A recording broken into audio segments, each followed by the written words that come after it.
Isaiah chapter 9. Nevertheless, there will be no more gloom for those who were in distress. In the past he humbled the land of Zebulun and the land of Naphtali, but in the future he will honor Galilee of the nations, by the way of the sea beyond the Jordan. The people walking in darkness have seen a great light. On those living in the land of deep darkness a light has dawned. You have enlarged the nation and increased their joy. They rejoice before you as people rejoice at the harvest, as warriors rejoice when dividing the plunder. For as in the day of Midian's defeat, you have shattered the yoke that burdens them, the bar across their shoulders, the rod of their oppressor. Every warrior's boot used in battle and every garment rolled in blood will be destined for burning, will be fuel for the fire. For to us a child is born, to us a son is given, and the government will be on his shoulders. And he will be called Wonderful Counselor, Mighty God, Everlasting Father, Prince of Peace. Of the greatness of his government and peace there will be no end. He will reign on David's throne and over his kingdom, establishing and upholding it with justice and righteousness from that time on and forever. The zeal of the Lord Almighty will accomplish this. The Lord has sent a message against Jacob. It will fall on Israel. All the people will know it, Ephraim and the inhabitants of Samaria, who say with pride and arrogance of heart, the bricks have fallen down, but we will rebuild with dressed stone. The fig trees have been felled, but we will replace them with cedars.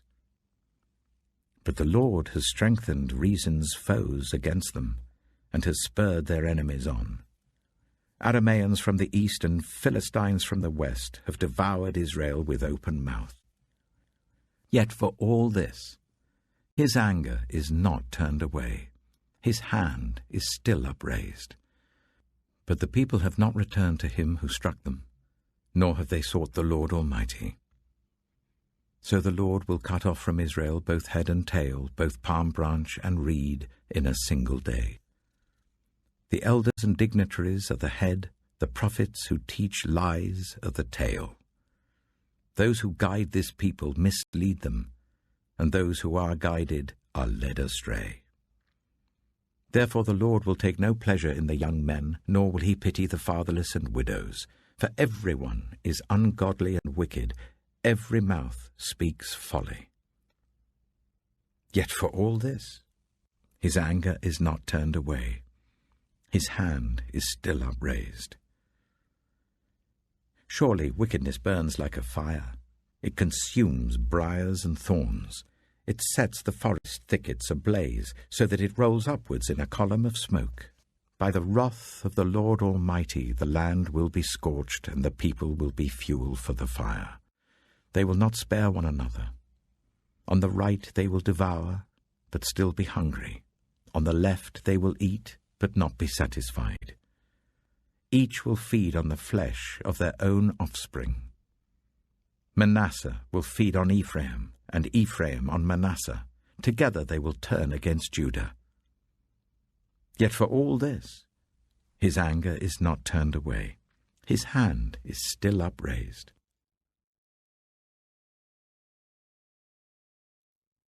Isaiah chapter 10.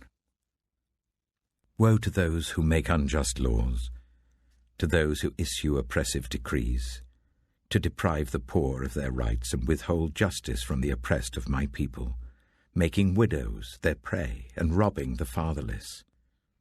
What will you do on the day of reckoning when disaster comes from afar? To whom will you run for help? Where will you leave your riches? Nothing will remain but to cringe among the captives or fall among the slain.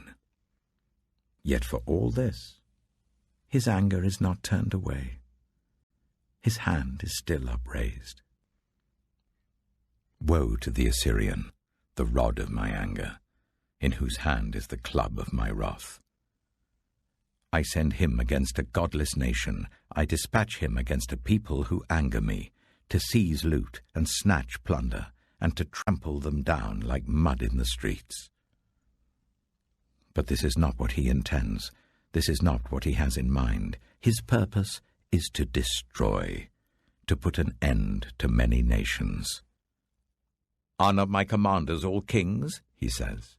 Has not Calno fared like Carchemish? Is not Hamath like Arpad, and Samaria like Damascus? As my hand seized the kingdoms of the idols, kingdoms whose images excelled those of Jerusalem and Samaria, shall I not deal with Jerusalem and her images, as I dealt with Samaria and her idols?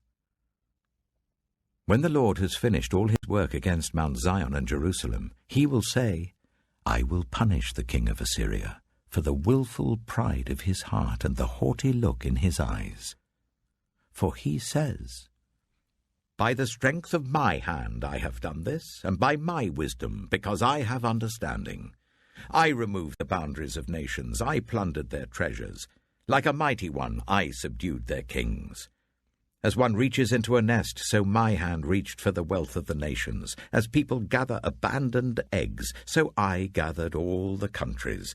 Not one flapped a wing or opened its mouth to chirp.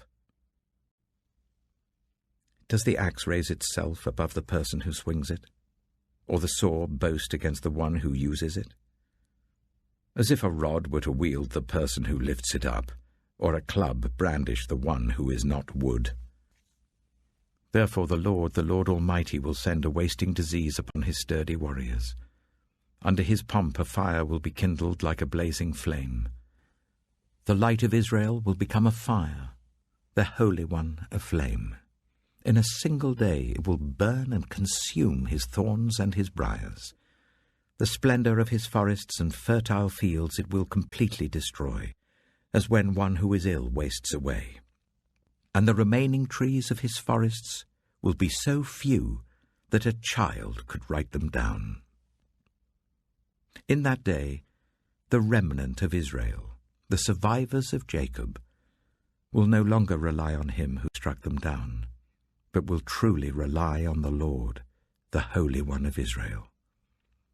A remnant will return, a remnant of Jacob will return to the mighty God.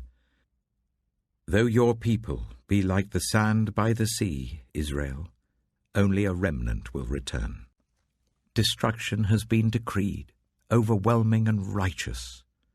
The Lord Almighty, will carry out the destruction decreed upon the whole land.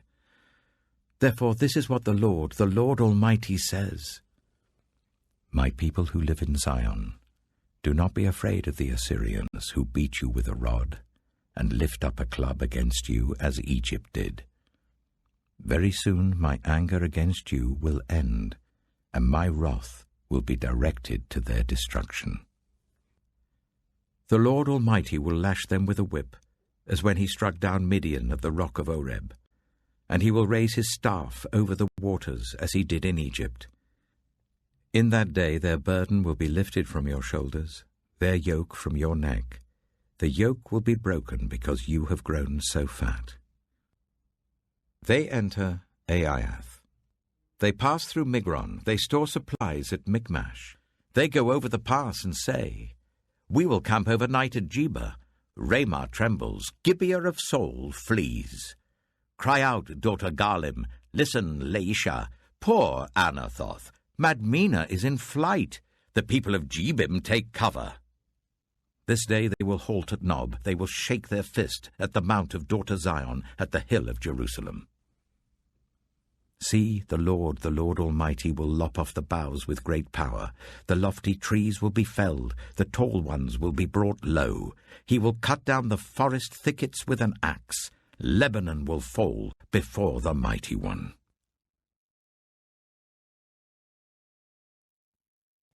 1 Timothy chapter 3. Here is a trustworthy saying. Whoever aspires to be an overseer desires a noble task. Now, the overseer is to be above reproach, faithful to his wife, temperate, self-controlled, respectable, hospitable, able to teach, not given to drunkenness, not violent but gentle, not quarrelsome, not a lover of money. He must manage his own family well and see that his children obey him, and he must do so in a manner worthy of full respect. If anyone does not know how to manage his own family, how can he take care of God's church? He must not be a recent convert, or he may become conceited and fall under the same judgment as the devil. He must also have a good reputation with outsiders, so that he will not fall into disgrace and into the devil's trap. In the same way, deacons are to be worthy of respect, sincere, not indulging in much wine, and not pursuing dishonest gain. They must keep hold of the deep truths of the faith with a clear conscience. They must first be tested, and then, if there is nothing against them, let them serve as deacons. In the same way, the women are to be worthy of respect, not malicious talkers, but temperate and trustworthy in everything.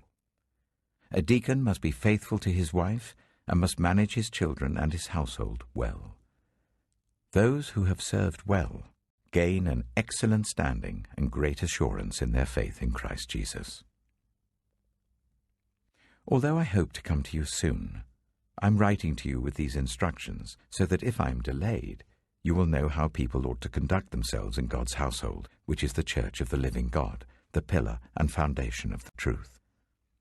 Beyond all question, the mystery from which true godliness springs is great.